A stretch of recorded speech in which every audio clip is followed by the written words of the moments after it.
Hey guys, Ben Beck here for the Next Level Showcast on Next Level Radio, and let me tell you, this interview that you are about to listen to well exceeded our expectations. This is somebody that Adam and I were both extremely anxious to speak to, extremely excited to speak to, and really looking forward to. And this interview blew away everything we had anticipated with this interview. We spoke with this gentleman. We thought we were going to get 10 to 15 minutes, and we ended up talking to him for over an hour.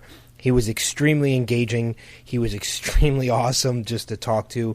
We got a lot of insight into the background of his career, a lot of insight into fight coordination, into stunt coordination, into the television show Arrow, which is the one that he's currently working on now, as well as a bunch of other things that he had worked on that we have been fans of for a long time.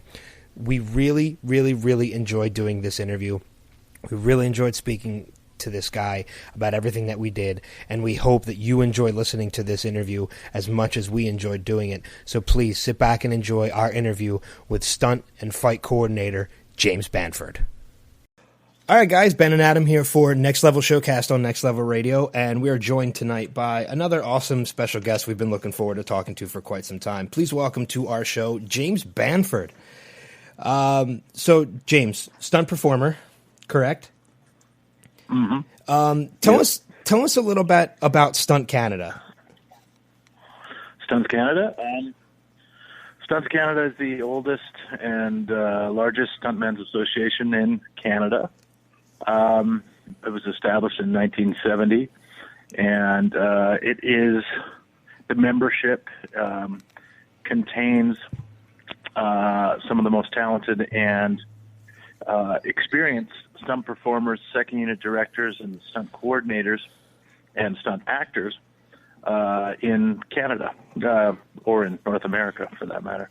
And you're the president of Stunt Canada now, correct? I am the current president. Yes. How long have you been a part of Stunt Canada?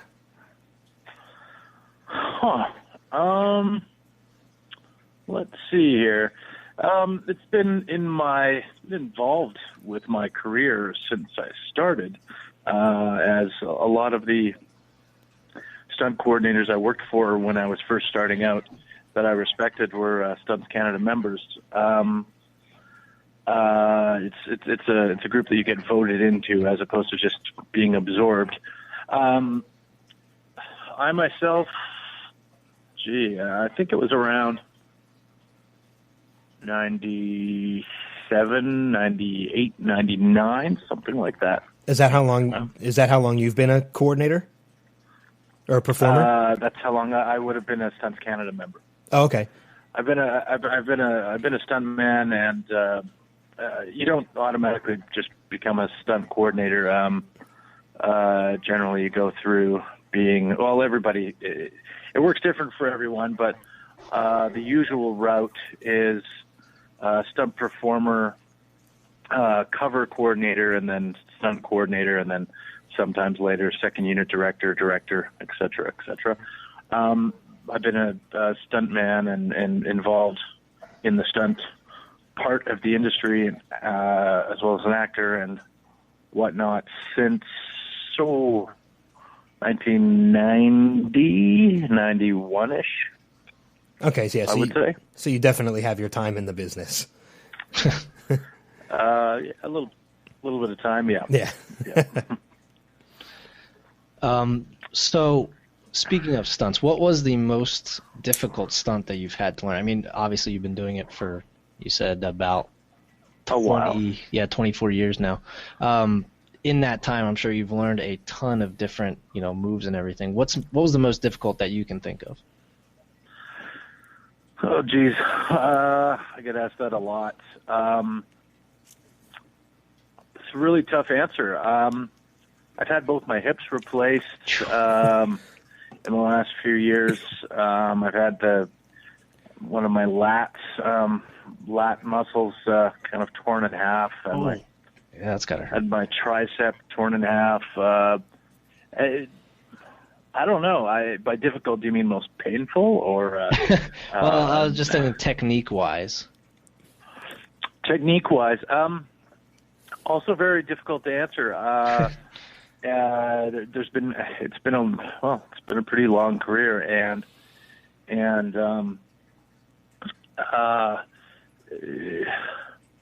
different challenges present themselves throughout the career. So Right.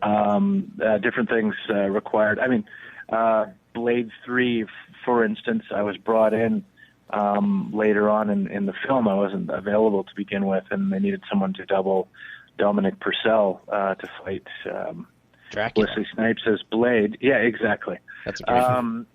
And the final fight sequence they had been putting together and rehearsing for, I think, 3 to 4 months prior. And I stepped off a plane. I was working on the Chronicles of Riddick and Scooby-Doo 2 and a few other things that earlier that year.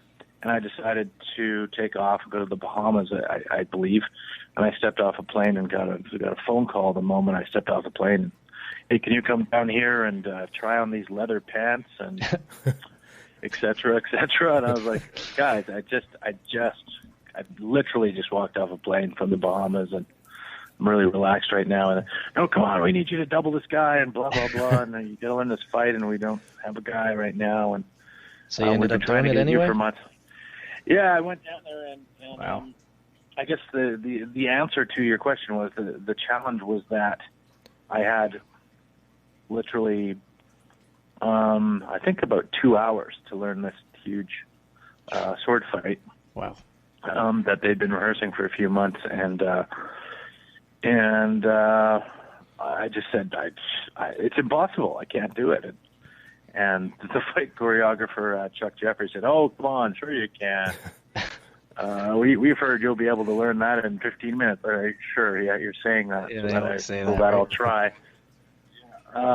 But somehow, I have no idea, I learned it in a couple hours, and we put it on film the next day, and it went extremely well. So that was a big challenge, but I don't know. There's been so many that just popped into my head just for whatever reason. Well, it takes a dedicated man to leave the Bahamas after just getting there. I can say that. No, I was actually there. I had actually landed home when the phone rang. Okay. I probably wouldn't have left. I was going to say. I wouldn't have blamed you. After I arrived. You had mentioned you tore your tricep. That was, I assume, doing a stunt. Which stunt would you say would be then the most dangerous, I guess, most, likely to get injured off of? That again is very, very hard to answer. Sometimes the most simplest stunts nick you or sting you. Right. That particular injury in my tricep was doing a ratchet, which is a wire stunt on X-Men 2. I think it was during a rehearsal, actually, and doubling Hugh Jackman, the Wolverine character. And at some point in the rehearsal, I got inverted in the air, which was part of the stunt, but through the flight. But one of my feet got caught up in the other character who was also on a wire, up in her wire, and I remained inverted, and I basically got dropped on my head from. It was about a 60-foot travel, although it was into a pad. But of course, I put my hands up to protect my head, and my arm got sort of all my weight upside down ended up on my elbow, and that's what tore my tricep. Yeah, it's kind of just natural reflex to do that. Yeah, you'd rather not break your neck, but I mean, I've been injured doing. And I've seen people be injured, fight sequences, just hitting the ground repetitively over and over again onto the cement. Obviously, a high fall, you do an 80-foot high fall. If you miss the airbag, well, you're dead. So that's that would be a dangerous stunt. Getting hit by a car hits. You see less and less classic stunts these days because of the advent of visual effects. So Where the time I was brought up in, you'd see somebody get hit by a car or execute a high fall without a wire, a free fall, on a regular basis. But nowadays you just don't see that as much. Right. There's a lot of wires, and it's very easy. I think it's about $500 per shot to remove a wire in visual effects. So when you see a lot of the high falls nowadays, there's a wire involved. $500 just to take a wire out. I feel like I could do it on my computer a little cheaper. Yeah, that's per shot. So if you see a high fall and it goes on for a while, and there's several different shots involved, right. you could be looking up to $1,500, $2,000. Yeah. So, but I actually just was in Disney World last week, and I was I don't know if you've ever been down to the one in Florida, but they have the stunt show, the Indiana Jones stunt show. Yeah, I've been there. Yeah, I've been there actually to the one in Florida. Yeah, they had mentioned that obviously in that show there's fight scenes and stuff, but there's also explosives, and they mentioned how working with explosives is dangerous, but actually more injuries occur from just fight sequences. Would you agree that that's correct? Yes. Simply because fight sequences are 80%, I would say, of your work. The fight is the most common form of stunt. Mm-hmm. There's far more fights written into scripts than there are giant explosions or car chases or anything like that. Fights are just a lot cheaper to produce. I was going to say. And if you're good at them, they have a huge impact on the screen, and can really manipulate the audience emotionally and spiritually, etc. Right. Well, yeah, Arrow, by the way, does a great job of doing that. You do a fantastic job on that show. Oh, thank you. It's a great honor to be part of that show, and particularly the fights. We have a great time. Right. Now, would you say that most injuries that do occur, would you say that's just because fight scenes are becoming more intense, or do you think it just happens sometimes a little bit of slip and focus, or is it because you're basically trying to hit the person without hitting them? Well, let's just back up to the history of a stunt performer right off the bat. A stunt performer has a 100% likelihood of being injured. So there's a 100% injury rate in the career of a stunt performer. So right there, you take that and then you examine what's the most common stunt. And as I mentioned previously, it's a fight sequence. So in a fight sequence, you're hitting cement. Hence, I've had both my hips replaced, not to mention thrown, hundreds of thousands, millions of kicks over the years. But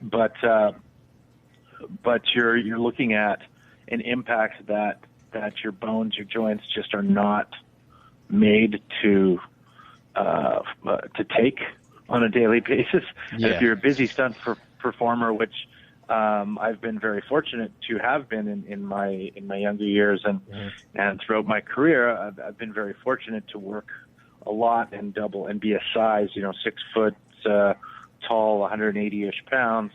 I've been fortunate enough to double a lot of actors just because that's a very common size. Right. In a lead male actor, and I've been fortunate enough to work a lot, and that means I've also been fortunate enough to hit the pavement repetitively.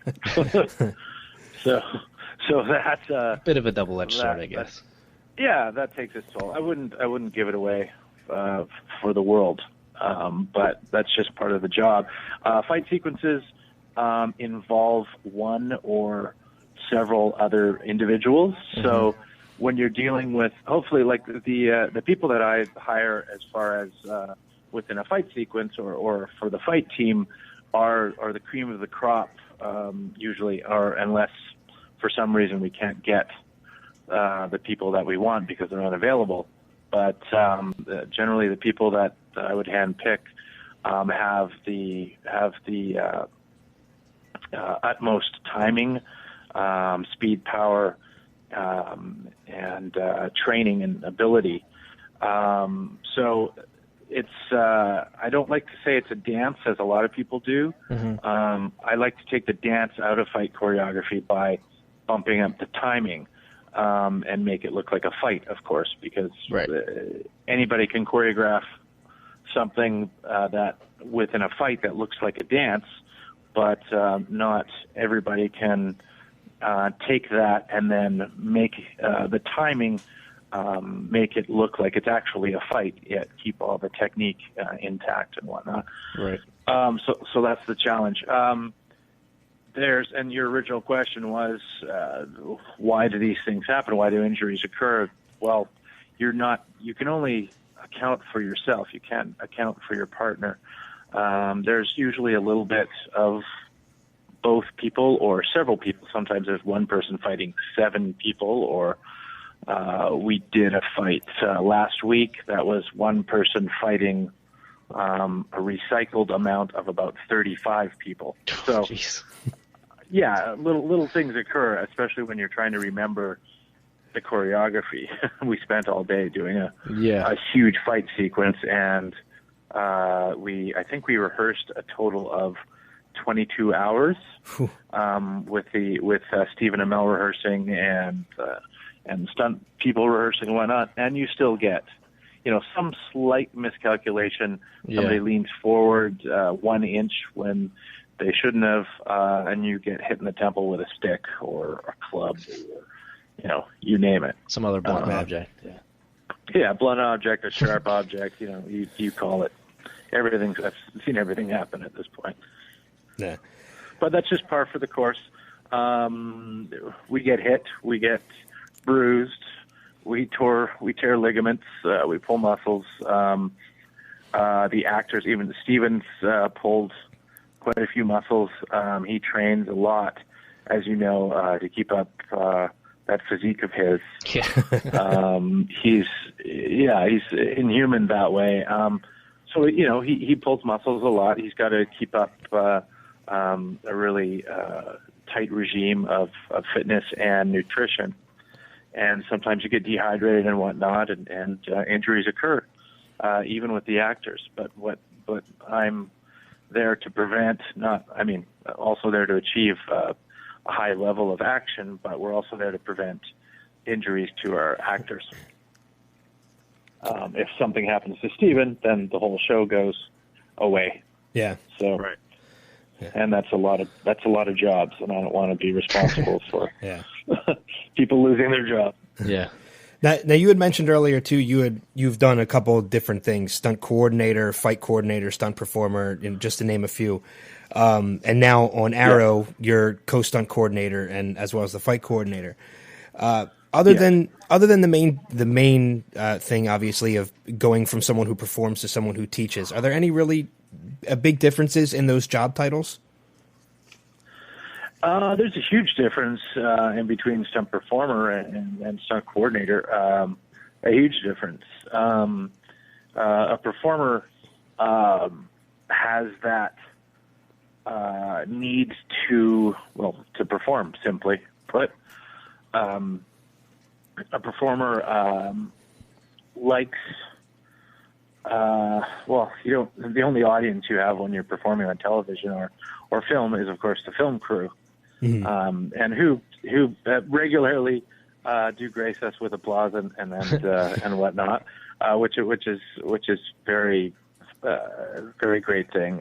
They show their appreciation, and it's nice to feel that. The performers, of course, endure a lot of physical pain. That having a high pain threshold is part of the job. Of course, you don't encounter that as a stunt coordinator. Stunt coordinator's job is far more tedious as far as it's very involved planning-wise, planning, scheming, plotting, budgeting, choreographing,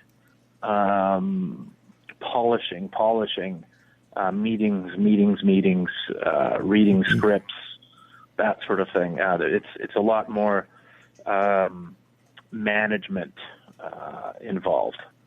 A stunt performer is, I guess, if you were to put it into military terminology, a stunt performer would be the soldier, and the stunt coordinator would be the captain or the general. Okay. And the director would be the general. The stunt coordinator would be a captain, as just like in the mafia, and or the other departments, hair, makeup, wardrobe. Right. The assistant directors are all also captains, the heads of those departments as well. So we're part of a piece of the puzzle. Okay. And when you act as a stunt performer and you're doubling an actor, how long does it usually take you to prepare and coordinate so that you look like the actor that you're supposed to be? This way, like the audience can't tell. That really depends on the actor. And back in the day when I first started, there wasn't as many people out there, so there wasn't as many. The stunt performer, the position was a very elite. I mean, it still is. That per capita in the world, there's not that many stunt performers compared to the civilian population. Mm-hmm. But back in the day, there was far less stunt performers out there, and people just simply didn't know how to go about becoming a stunt performer. So my very first job, I arrived on set. You go through, you change your clothes, you go into your trailer, you put on the same wardrobe. You have to be, when you're hired, well, hopefully you're hired because, one, you have the skills that are required to do the job, and two, because you're the general dimensions, the height and weight and shape as the actor that you're there to double. So you're 6 feet tall, 170 pounds, 180 pounds, which was my general category. So there's not a lot of 5 foot, 250-pound guys doing stunt work, is what you're telling me? I haven't met too many, no. Well, it depends. Whatever the general, whatever the average actor's height is out there, you can bet there's more stunt performers that size around than other categories. Right. We have a little bit of everything out there within the union and within the associations, but the average size is 5'8", 5'9", and 6 feet tall. Then there's guys that are 6'5". Then there's guys that are like 5'3", on the other scales of things. But the majority are between 6'1" and 5'8". Okay. I fit in there. But yeah, well, there you go. So you arrive, you put on your wardrobe, you change out of your old clothes, your own personal clothes. You take any jewelry off. You put on the wardrobe of the character. Then you go through hair and makeup.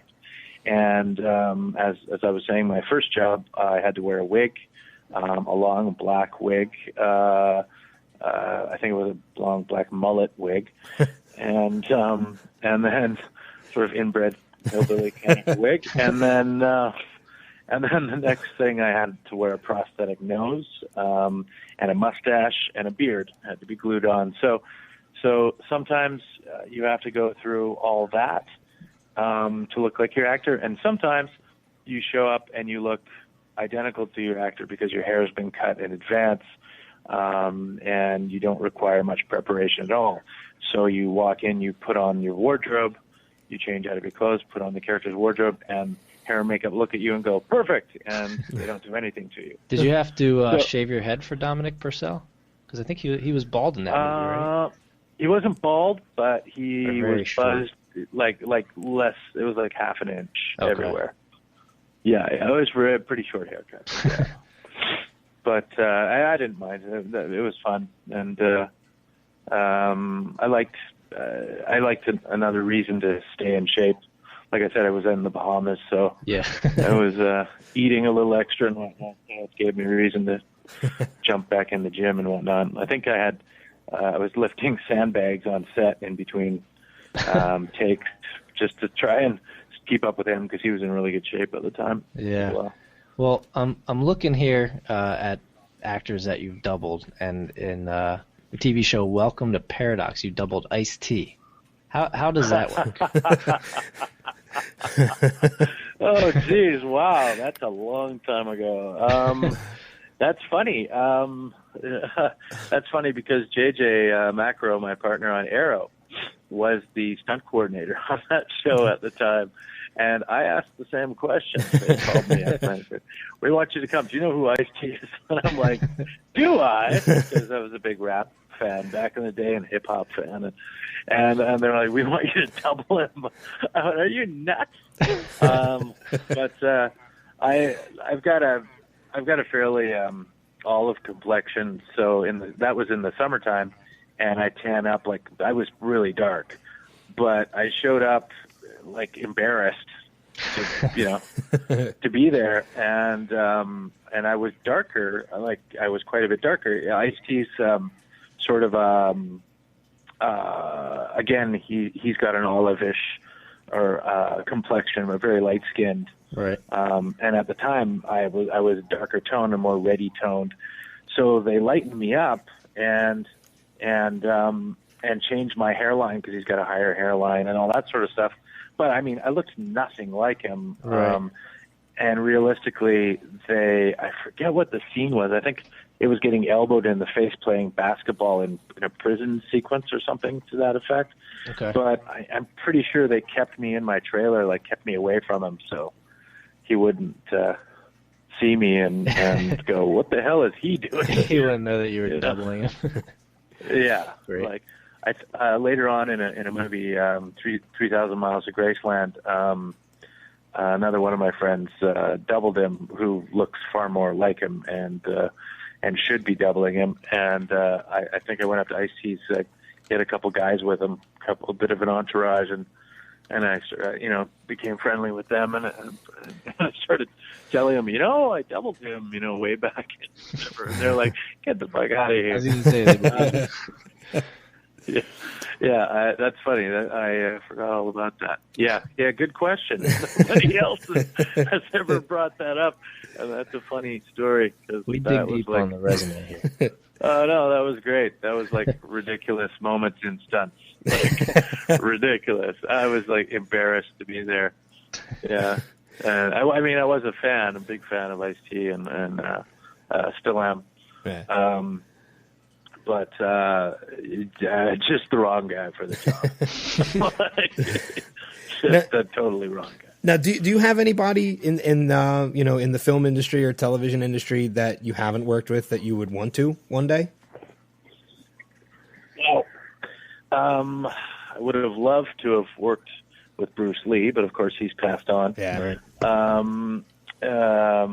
And he's not particularly involved in the film industry, although he is. But Muhammad Ali is another huge hero of mine that realistically. I've been wanting to meet him and shake his hand for many years. That's on my bucket list. As far as the film industry goes, I don't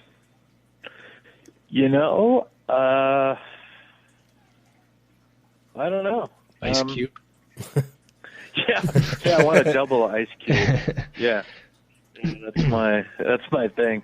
No, it's what. I've got a lot of respect for a lot of people out there, but I don't. I like who I'm working with right now, and I look forward to going to work every day and seeing our team on Arrow and working with Steven and David Ramsey and Katie Lotz and everybody and creating action there. I'm doing what I love right now, so I'm not the kind of guy that always looks somewhere else and wishes he were there. Right. And you know what? If they knew another Batman, hopefully the DC people and the WP people have enjoyed what I've done on Arrow, and I'd love to apply what I do to Arrow in another Batman. Well, you might get that'd be cool because that's a you lot might of get hand-to-hand, you might too. get the chance with Ben Affleck stepping up to the plate with the next Superman sequel. Yeah, hey, well, if for some reason they want to put me in there, I'd love to do that. Seems to be my niche at the moment. Yeah, if they ever get around to a Justice League movie too.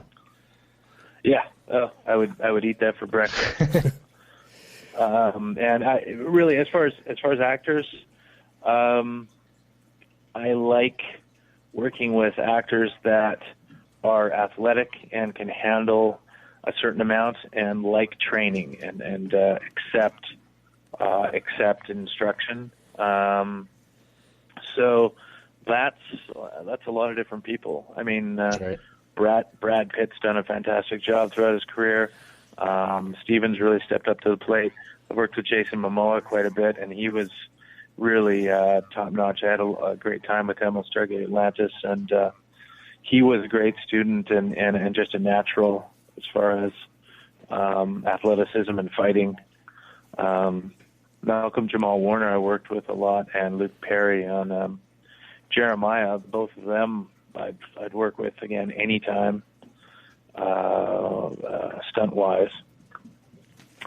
I like working with actors that I've worked before and formed a bond with, friendship wise and professionally.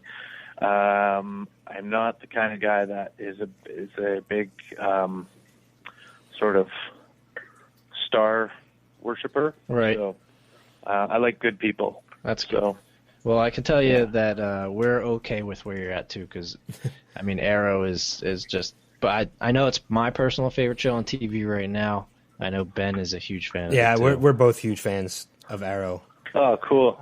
Oh, thanks, guys. I'm a pretty big fan myself. I'm having a good time. So We're allowed to do something. You know, this is a show that every time I design a fight or a sequence, it's something I put myself in that position. So when I was younger and you know would fit in the leather suit, it's something that I would die for this job as a stunt performer.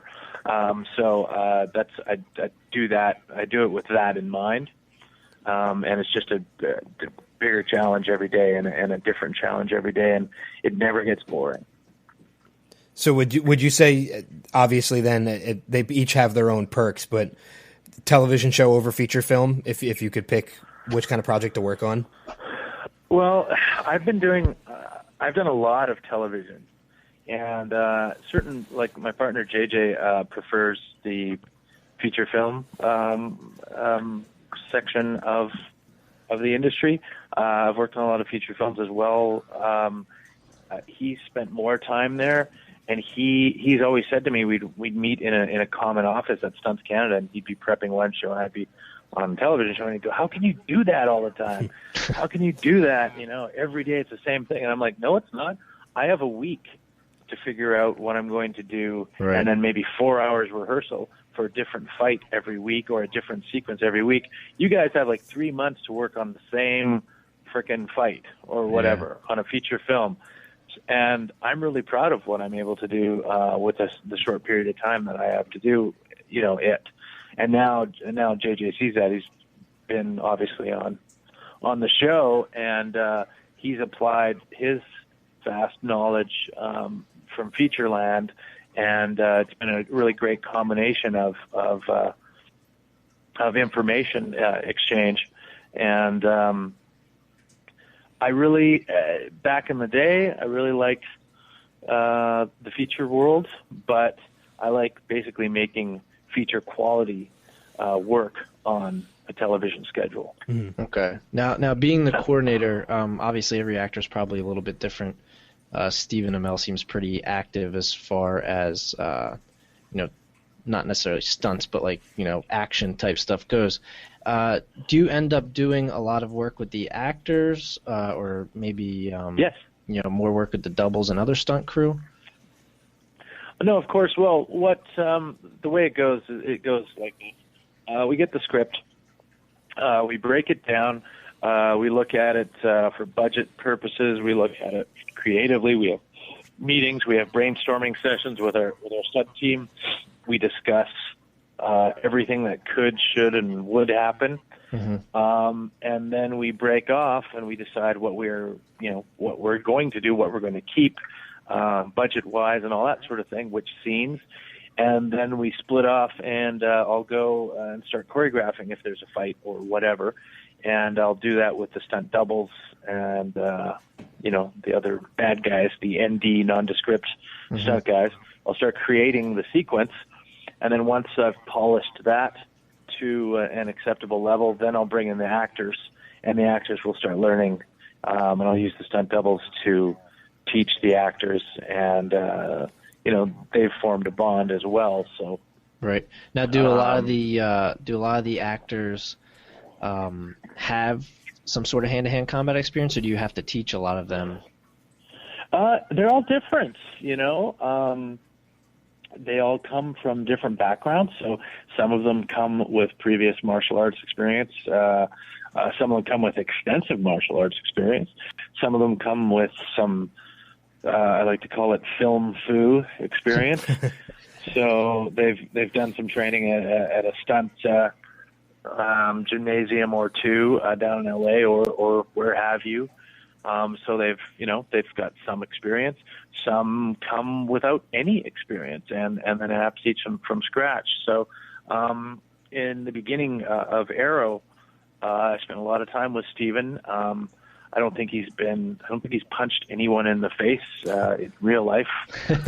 He's a really nice guy, and he doesn't have a harmful bone in his body. I don't think he'd like to hurt anyone. So I spent a lot of time training basics of technique with him, footwork, how to punch, how to kick, stick work, knife work, weapons, how to wield the bow as if it's a weapon other than what it's obviously utilized for, which is shooting arrows. We've used it for other purposes, shielding, blocking, striking, trapping. So we took the original recurve bow and just started playing around with it, and then what else can we do with this thing? Right. I tried to create a whole new style, and so I did basically a boot camp with Steven. And then when we came back to series in season 1, he came here a couple weeks early, and him and I just went to the gym and refreshed a lot of stuff and made him sweat, and got his abs perky, and through. Not that that's hard because they're always there, but and through he does a lot of he does mostly his own training as far as conditioning is concerned. But I used different drills to get him to sweat and whatnot that involved martial arts, punching and kicking and whatnot. And we did the same thing at the beginning of season 2. Didn't have as much time, and it's hard. It gets harder and harder to get time with him. He's got a lot of press engagements and promotion that he's involved in. So yeah, we know. And now he's exactly. And now he's got a baby, Mavi. So you have. Am I right that you just had a baby not too long ago? That is correct. And her name is Jade. And thank you. Yeah, she's a month and a half old. Wow. Oh, wow. And I think Steven's little girl is like 6 months old now. So we're all best friends. But yeah, well, they haven't met yet. But Steven's met and held my little girl. It was my birthday last week, and my wife surprised me on set. We were in the middle of a huge scene, and she came at lunch with cake and a bottle of champagne that we, of course, couldn't drink, and brought my baby, and the ADs were carrying my baby, and then Steven had a go at holding my daughter. She loved him. He's the baby whisperer now. So, yeah. Well, I mean, you had mentioned earlier too that how Steven stays in shape and such and everything, and he's obviously he's very active on social media. He's very engaging with his fans and things like that. And you had mentioned the promotion and everything, and we're obviously at one point hoping that we can get him on to our show to talk to him too. But one of the things that he makes it well known is that it's obvious it's him doing the salmon ladder in those scenes. Yes. Oh yes. 100%. Who do you think could make it higher, you or him? Him. Him. It's not my job to stay in shape on the show. It's my job to make sure that they stay in shape. So I work many hours, 12, 14 hours, 17 hours sometimes. Yeah. And really my gym time suffers when we're shooting. I can imagine. Yeah, I don't, I wake up in the morning and I do like 50 push-ups and 50 squats and a little bit of stretching. Sometimes when we can manage it, the stunt boys and I, at lunchtime, we throw on some sparring gear and we beat the shit out of each other. But aside from that, it's not my regular thing. When I'm on holidays, like when we're wrapped for the season, then I get in the gym and I do regular sparring. I really love sparring. I love punching people and kicking people, I guess. So I wonder why. That's what I don't know. It's just that one of those things. But that's how I like to keep in shape. And actually, now that the baby's gotten here, I seem to be a lot more active, running around, carrying her, and that sort of thing. I'm not eating as much, but it's hard. I don't envy Steven with our schedule. I don't know how he manages to stay in such top shape, because he looks fantastic at all times, and quite frankly, it makes me sick. And I tell him so all the time, because it's really difficult for me. He's like, "Yeah, Bam, just you just have that other piece of cake. Why don't you just eat that? Yeah, you go ahead." I'm like, "Why don't you have some?" Nah. I was gonna say he probably doesn't eat a whole lot of cake. No. He's pretty much gluten free and dairy free and all that sort of stuff. He's very loyal to his fans, and with that comes a lot of hard work. Right, and Ben had said, and how active he is on social media. I think it was last week, a week or so ago. There's a video that he posted on Twitter. It was you, him, and the Arrow stunt crew with about 30 seconds of the slow motion fighting, maybe like 10 or 15 seconds at normal speed. Now that one piece. I'm not sure if you've seen the video, but that 30 seconds or 20 seconds of normal speed. I filmed most of it. Okay. How long does it take? How long would it take does it usually take to choreograph just that one like little piece?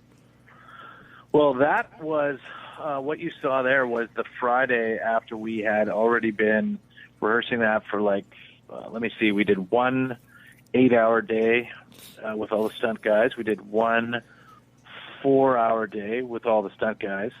And then that day that you saw on film was the very beginning of a 10-hour rehearsal day. Oof. So that particular fight, that was the big fight that I was mentioning previously. That took, I think, a total of 22 hours of rehearsal. Wow. Just for that one fight.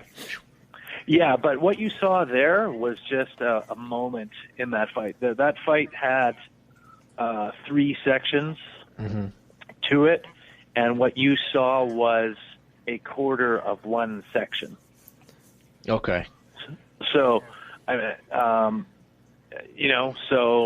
basically you saw a blink just a little bit in the eye. Yeah, very, very, very little bit of it. Yeah. Okay. Now we know it goes on forever. Well, we know that you said in that video too that that you couldn't say what episode that fight scene was from. But as I had mentioned before, Adam and I are big Arrow fans, and Steven, being the way he is on social media, he's come out and said a couple of times that this week's episode coming up is probably the biggest episode this show has seen so far.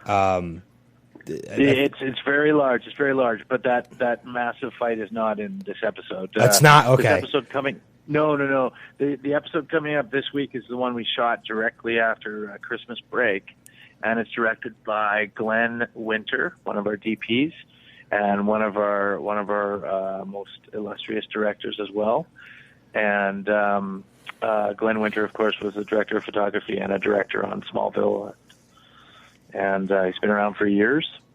And he's very creative. And this episode coming up has a lot of action, a lot of big action, and it's basically it's got one of our largest single sequences, what's known as a oneer.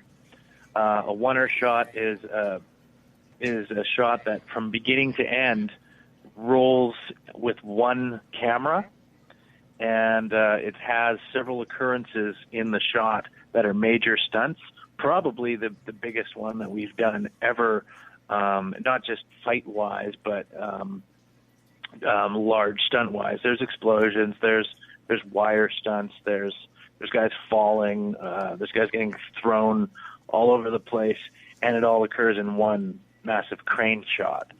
Now this particular episode coming up means a great deal to me because we prepped it before Christmas, and then I told all the producers and everyone that, well, I don't know if I'm going to be able to, hang out because my baby's being born, in January, and I don't know.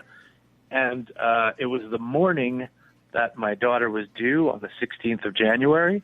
Mm-hmm. I got up at 7 in the morning, or I had to be at work at 7 in the morning. Got up at like 5:30 or something. My wife said, I think she's coming today.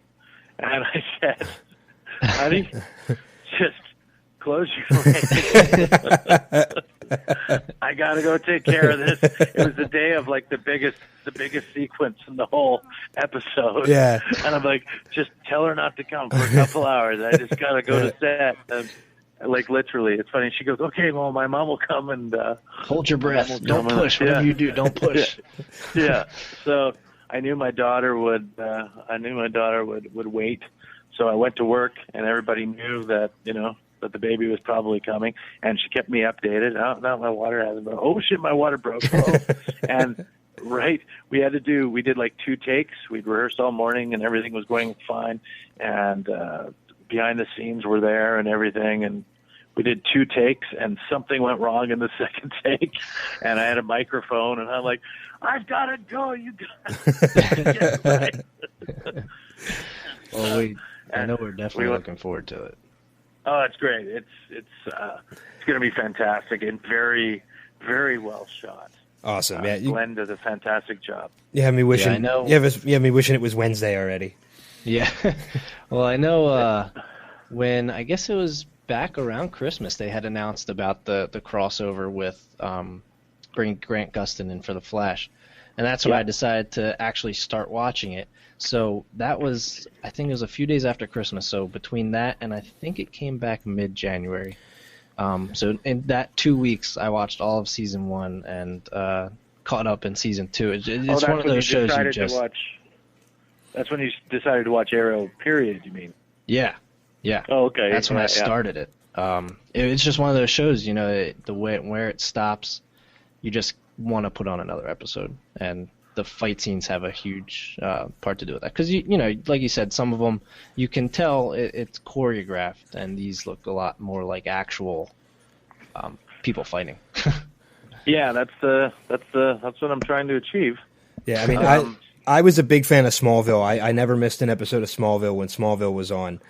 And I was kind of lenient or iffy on watching Arrow. I got caught up the same way Adam did. I kind of binge-watched it, mainly because I kind of grew accustomed to the actor that had played Green Arrow and Oliver Queen in Smallville. And I wasn't sure how this take on the show was going to be, but when I started watching it, and it's mainly in part to you and the rest of your team, you make Steven look so much more of a badass as Green Lantern, or as Green Arrow. Than Justin?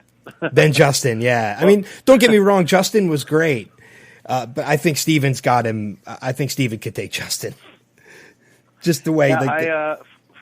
funny enough, well, there's a lot different though. Like, I mean, the suit itself that he wears, is just so much less cartoonish looking. Yeah, it doesn't have any neon green or that big codpiece sort of looking. I've actually worn the Smallville costume. I doubled Justin a couple times as Green Arrow on Smallville in a couple fights.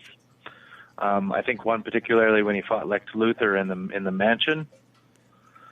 Well, now I feel bad about saying that. Now I feel bad about saying that Steven is better than Justin because now you filled in. No, don't. They brought me in there simply because I had some pipes. Although Justin's like 2 inches tall, I think he's like 6'2" or 6'3", and the guy is like a specimen. Justin is like, look, I'm as straight as you get, and the guy's a beautiful man. Just like he's very pretty. And I just don't like knowing the character now. I just don't see Justin as that. I don't see him on the island with streaks and tips, kind of like blonde streaked hair and that sort of thing. It just doesn't have that roughness that Steven's been able to capture. It's just different. Smallville was a different show altogether. It was more shiny, bright colored, and we're more Batman Begins, darker. Right. Plus, go ahead. Darker. Just darker. Period. It's grittier.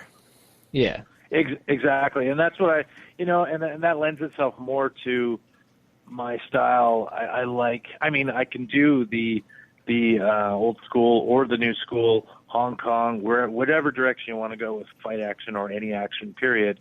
But I prefer, even though we're doing it's a superhero show, I prefer the audience to feel every hit, like to feel the brutality. It's fighting. I mean, it's violence, man. It's not. It's not supposed to be, although it is pretty at times. It's supposed to look like it frickin' hurts because it does. Right. Yeah. I mean, up until a little while ago, there were no like superpower type of things other than now there's a little bit of super strength, but before it was literally just all fight. You had to. It relied heavily on fighting, and if Smallville was a little more, obviously dealing with Superman, not quite as much. Yeah, Smallville was far more cartoon. And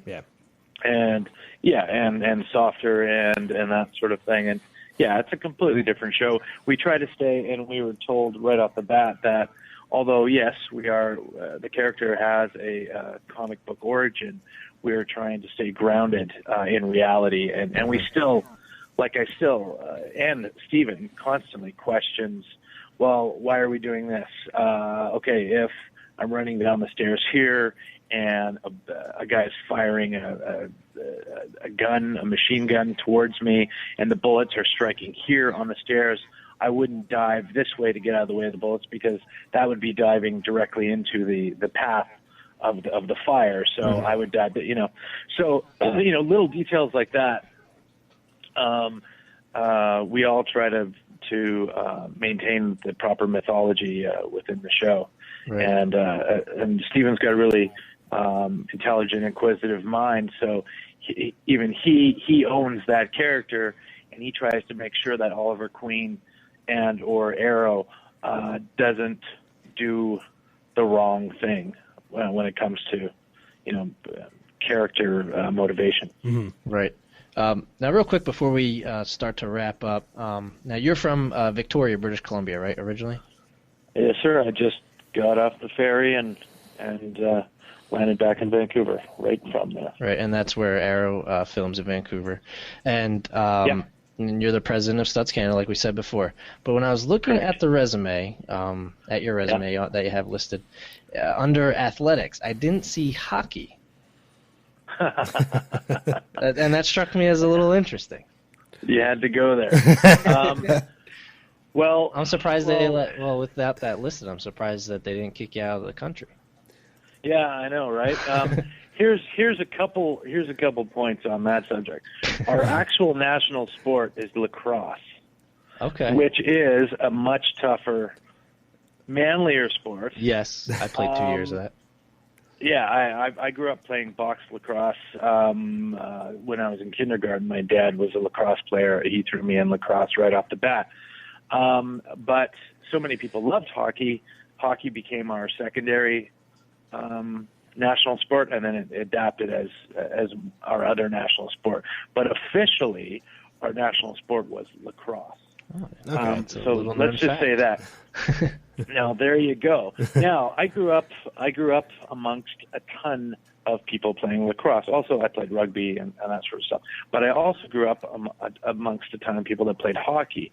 Now I was an only child, and I didn't like team sports that much when I was a kid, and I didn't want to do what every other kid did. So I started martial arts. I started karate when I was like 9 years old. And I saw a Bruce Lee movie, Enter the Dragon. My uncles took me to a drive-in theater, and that's the path that I chose. Hockey, I found hockey to be very generic. When I was a kid, I was playing football at the time at a very young age, and I was going towards football, and I sprained my ankle during lunch hour basketball, and so I ended up in martial arts as a birthday present, and I wanted to do that anyway. But long story short, most of the kids that I grew up with who were playing hockey are not in the NHL, but I chose martial arts, and I'm choreographing fights on a fantastic TV series. So screw you, hockey players. Now, but many people have tried to get me to like hockey and bought me tickets and, right on the ice, center ice and everything. And I'm like, I end up in the concession stand, for most of the game because it bores the shit out of me. Other than hockey, then, are you a big sports fan of any of the other major sports like NFL, MLB, NBA? Yeah, I was a huge NFL fan, but it's cliche, but I've always been a boxing fan and a kickboxing fan, and now of course UFC.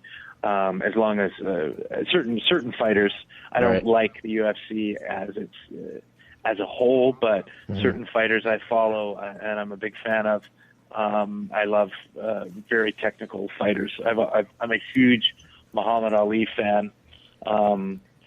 Anybody that has that much technique and brains behind what they do, I'm a fan of. So depending on what that sport is. Okay. Anything combative. Anything where you get to hit people?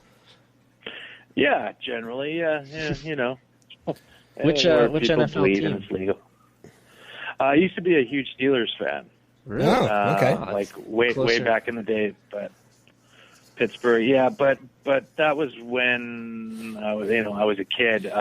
Terry Bradshaw, I think, was still playing. That was a long time ago. Right. Like a real long time ago. And then he ended up in a bunch of movies with stunts in them with Burt Reynolds. Yeah, Cannonball Run. Exactly. Movies, yeah. Exactly. That's probably why I was a fan of his. Yeah.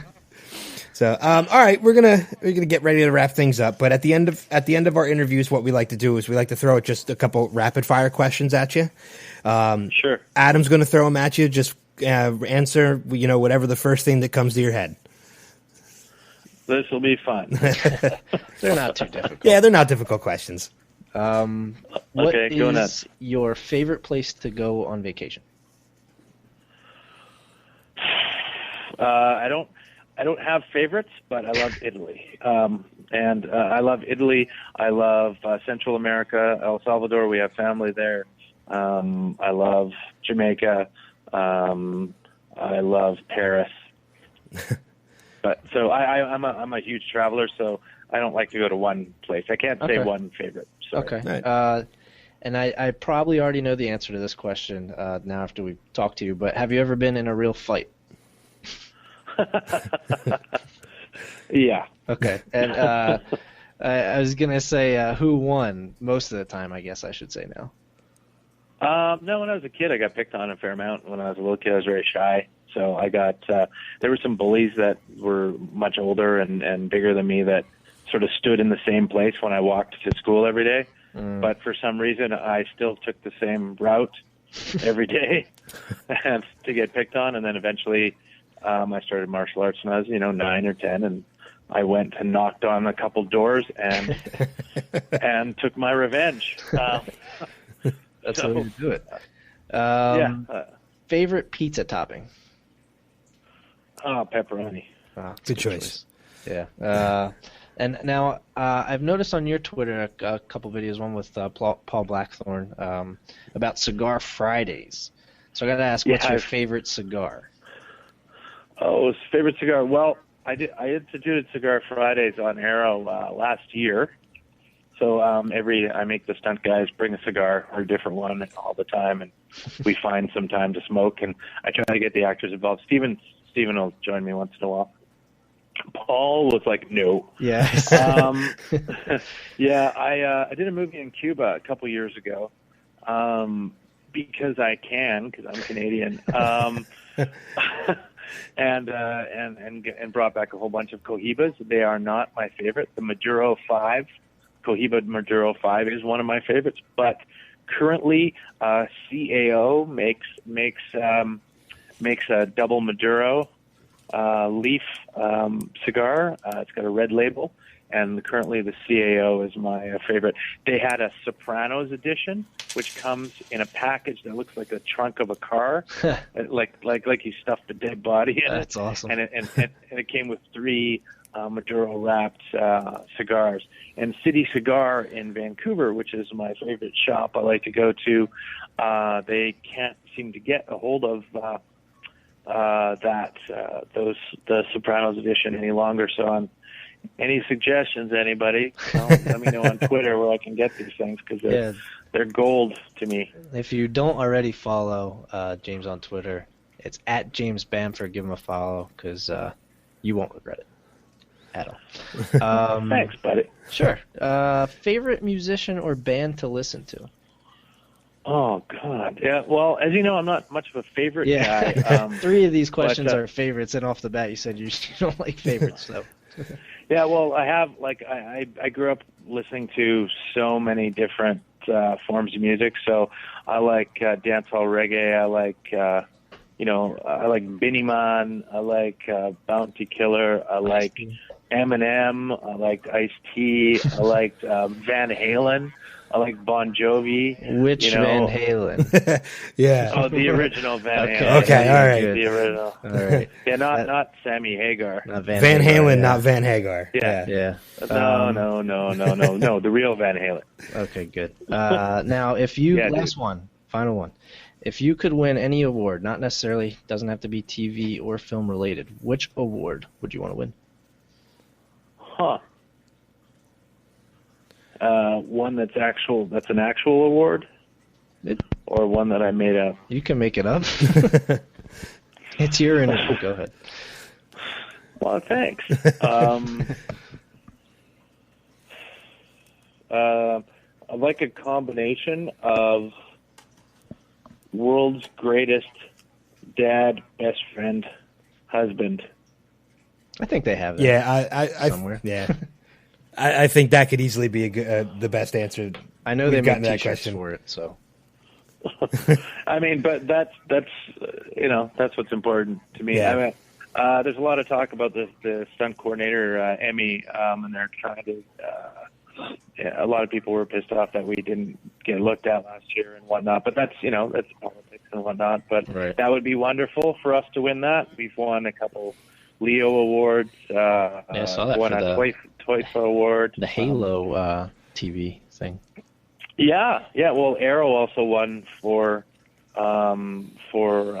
television as well. Oh, did it? Okay. For the Leo award too. So we all entered sort of separately. I did Halo in between the Arrow pilot and the series. So JJ entered Arrow, the pilot, and I entered Halo, and we both won. So different categories. So it was great.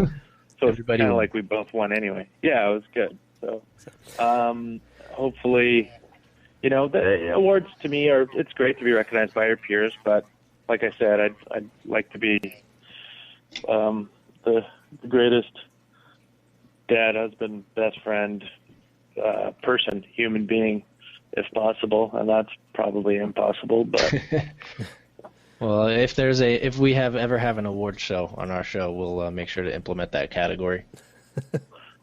Awesome. And you'll be the first nominee. Thanks, brother. Well, we know we certainly went over the 15 minutes we said we were going to spend with you. So, and we know that's fine. We know you just got home. So, I mean, we really appreciate you spending some time with us tonight. This was this was great talking to you.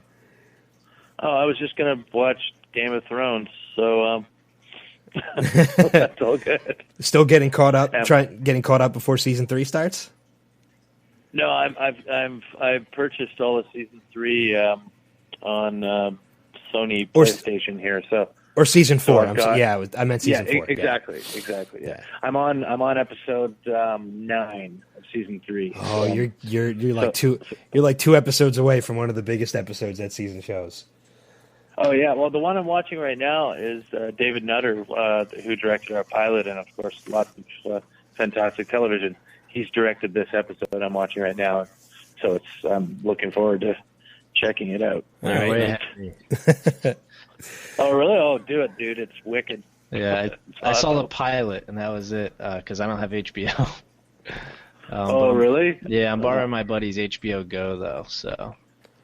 Oh, just go rent. Can't you get DVDs or something where you live? I don't know. We have Redbox, I think, is the only thing that does DVDs anymore. I have them, Adam. I'll load them to you. Oh, do you? Okay. Yeah, I'll load them to you.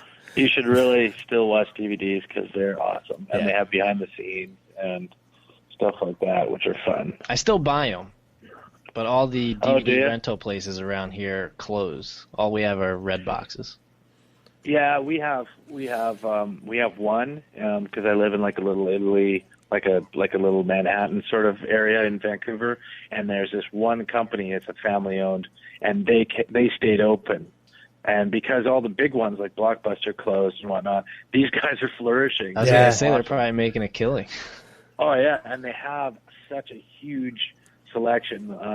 All the stuff that I love, from back in the day, they've got anything you look for in there. So that's actually when Blockbuster was going out of business. That's how I bought the first 2 seasons on DVD for Fringe, which you did an episode for. Or a few, yeah. I was gonna say I know I saw that in there somewhere. That was another great show. Yeah, I did some acting and some other stuff in there. Well, acting if you can call it that. But, hey, I've done extra work before. I consider that acting. Yeah, more acting than I've done. Oh, really? Okay. Yeah. No, I actually had lines, but the director wanted me to act like a robot, basically. So I don't really like the performance at all. Yeah, but whatever. I'll have to go back and watch the episode, see if I can pick you up. I think it's season 4. I'm not exactly sure. Yeah, I think it was second to last season. So, all right. Well, I mean, we won't take up any more of your time. We'll let you go so you can get to watching Game of Thrones. Okay, man. Nice talking to you guys. Yeah, thanks a lot for spending some time with us tonight. And, hopefully, when you get back to set, you can put in a good word for us to Steven and the rest of the crew. So maybe we can get them on sometime down the road. Yeah, sure. So, like I said, if you don't follow him on Twitter, it's at James Bamford. So make sure you do that. Okay, I'm gonna follow him. I'm gonna follow him. Cool. Are we still on air? Jeez. Yeah, it's well, we're gonna wrap things up now. So. Yeah. Okay. So. Okay. All right. Well, thanks again for spending some time with us. Oh, anytime. Call anytime. All right. Appreciate it.